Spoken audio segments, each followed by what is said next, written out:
sensor, which is what so the the fifth switch is the condensate sensor, and that's the sensor that I showed you that's on the downpipe over in the front of the building. Okay, and then you have indoor sensor 1, sensor 2, and the average, but we don't have those, so those are all off. Okay.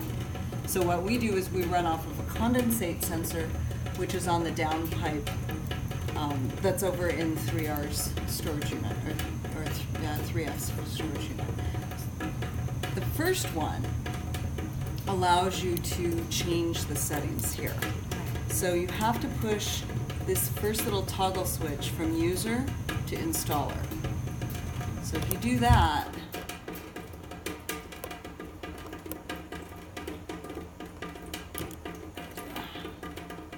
then you can make changes here. Okay. If you push it back down to user, then people can't, like, even if somebody comes and looks around at it doesn't change. Okay? All right. So then you got your little window, and you have your menu items. Let's see.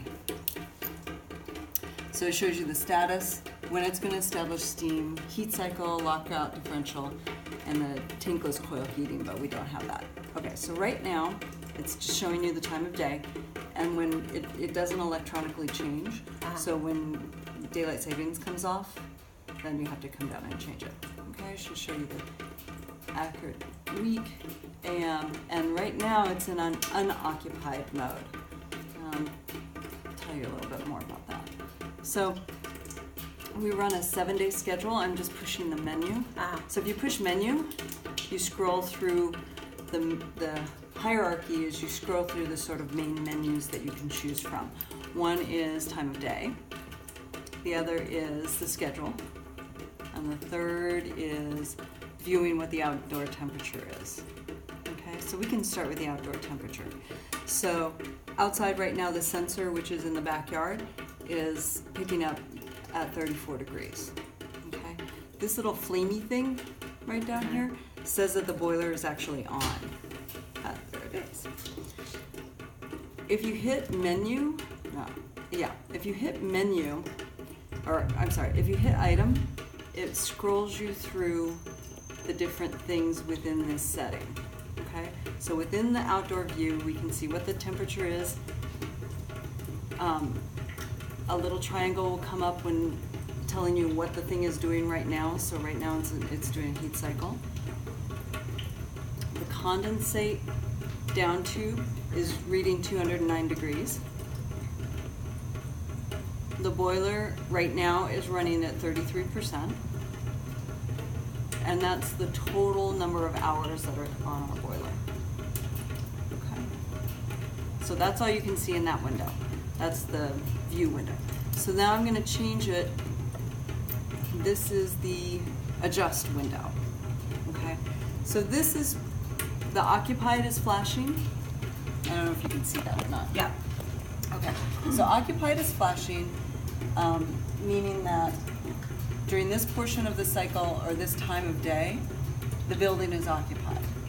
And what should the setting be? So we have it set at 65 because you said that the back side of the house is really, really hot. Okay. So we have this set at 65. So which means that this thing has to calculate if the whole building came down to 65 degrees, then it would run.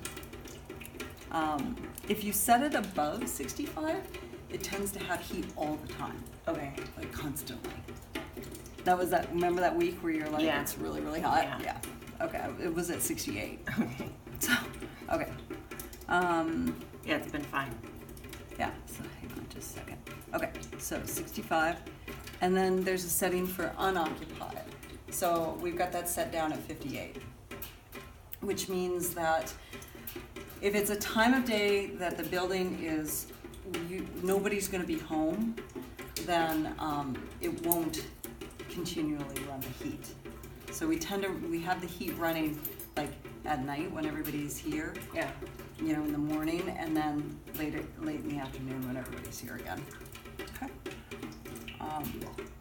You may have to adjust that if there's somebody that starts to work from home all the time and complains that it's Colder.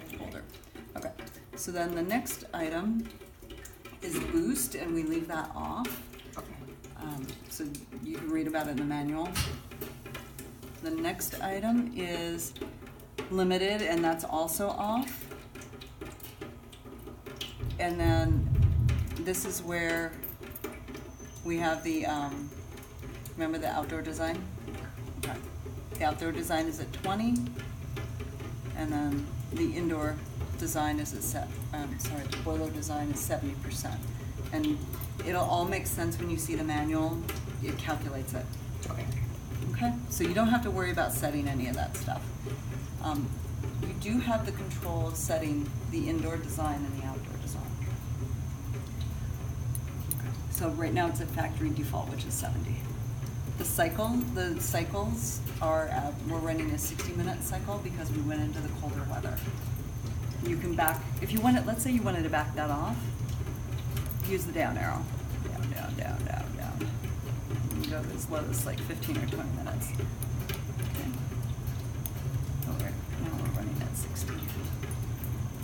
And then steam established, this is the pipe temperature that the steam is going to establish. So let's say the building was too hot. If the building was too hot, you would decrease this even lower than 167. If the building is too cold, then you can increase that to like 175. At one point, one year it was so cold, I think we were running it at 180.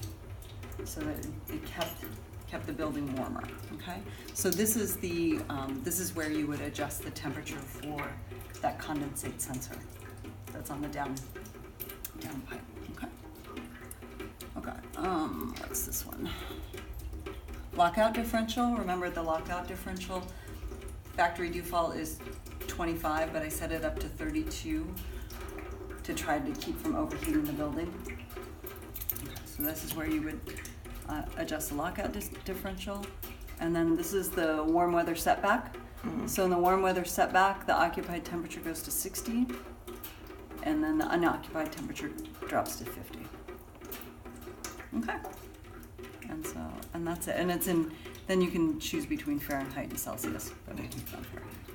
Okay. And that should be, yeah, exactly. So then that brings us back. So then the next menu is time of day. So this is, you could scroll through the items to change, day, month, 12-hour versus 24-hour. Okay. And then this one is a schedule. So we run a 7-day schedule. Mm-hmm. If you wanted to, you could run an always-on schedule, right? Mm-hmm. You could run a 3-day schedule. The manual will tell you all about it. We tried to do this to try to save a little bit of money. On a 7-day schedule, we have it on 4, we use the mode of 4, which is there's 4 time periods. So we're saying that it is occupied at 4:30 in the morning, unoccupied by 10:30, because usually it's warm enough in the building by then. Reoccupied again by 3 o'clock in the afternoon, because that's usually when people are coming home, kids are coming home, whatever. And then unoccupied by midnight. So basically, what that does is it's supposed to cycle the time that the heater would actually control the boiler. Mm-hmm. What's been happening lately is that it doesn't seem to be doing what it used to do. So I'm not sure when the electrician worked on stuff, if something got shut off and we didn't realize that it was actually controlling this. So far, so far it seems to be okay, we're not having a problem with it. So I'm not exactly sure how effective running these